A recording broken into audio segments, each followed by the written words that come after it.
কয়েক সপ্তাহের মধ্যেই দেশে ফিরছেন বিএনপির ভারপ্রাপ্ত চেয়ারম্যান তারেক রহমান।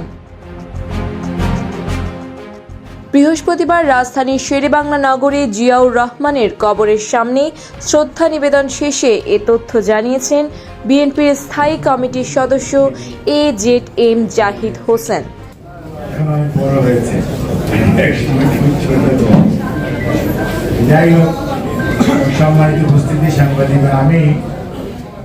তিনি বলেন, তারেক রহমান শুধু বিএনপির নেতৃত্বই দেবেন না, বরং গণতন্ত্র পুনরুদ্ধারের শেষ লগ্নের আন্দোলনেরও নেতৃত্ব দেবেন।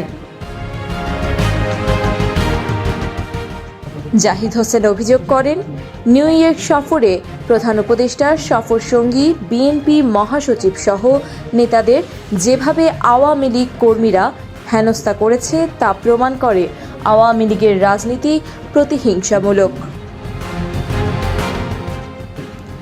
এ সময় তিনি আরও জানান, বিএনপি ইতোমধ্যে ঘরে ঘরে গিয়ে 31 দফা কর্মসূচি পৌঁছে দিচ্ছে। মনোনয়ন প্রসঙ্গে তিনি বলেন, আসন সংখ্যার চেয়ে 10 গুণ বেশি প্রার্থী আগ্রহ দেখালেও শেষ পর্যন্ত জনপ্রিয় ও গ্রহণযোগ্য নেতারাই মনোনয়ন পাবেন।